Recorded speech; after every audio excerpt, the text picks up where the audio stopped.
પ્રભુમાં વાલા ભાઈઓ અને બહેનો, આજે આપણે જોવા માંગીએ છીએ કે આપણે વિશ્વાસથી પ્રભુને પ્રાર્થના કરવી જોઈએ અને માટે જ માર્ક 11:24 લખ્યું છે, પ્રાર્થના કરતા જે સર્વ તમે માગો તે અમે પામ્યા છે એવો વિશ્વાસ રાખો તો તે તમને મળશે.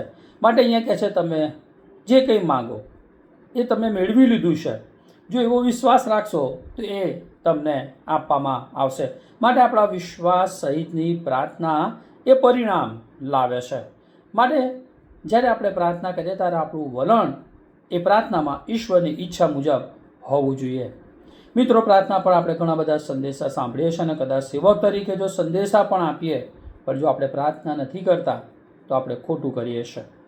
માટે વિશ્વાસ સાથે આપણે પ્રાર્થના કરવી જરૂરી છે. કારણ કે જ્યારે આપણે પ્રાર્થના કરીએ છીએ ત્યારે આપણું વલણ અથવા આપણે ઈશ્વર પ્રત્યે એ જાહેર કરીએ છીએ કે હું મારા જ્ઞાન, ડાપણ, હોશિયારી, પૈસા કે ઓળખાણ અથવા બીજી કોઈ બાબત પર આધાર રાખતો નથી કે રાખતી નથી, પણ પ્રભુ હું તમારા પર આધાર રાખું છું.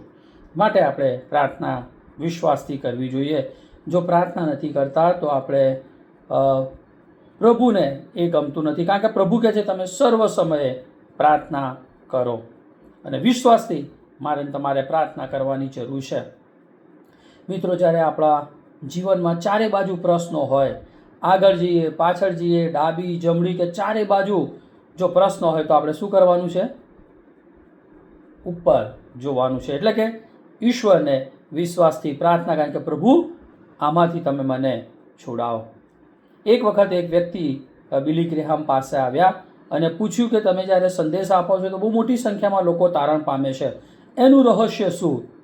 ત્યારે બિલી ગ્રેહામે પોતાના સંદેશાને માટે અભિમાન ન કરતા બહુ નમ્રપણે આ વ્યક્તિના ખભા પર હાથ મૂકીને એક ઓરડીમાં લઈ ગયા અને દરવાજો ખોલ્યો અને બતાવ્યું તો ત્યાં શું જોયું આ વ્યક્તિએ?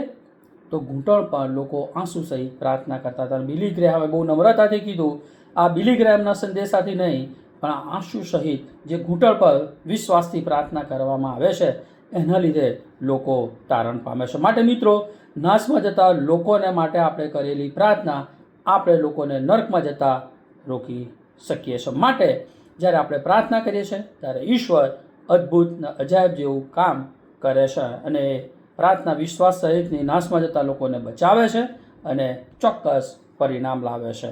તો માટે આપણે વિશ્વાસથી પ્રાર્થના કરીએ. આમીન.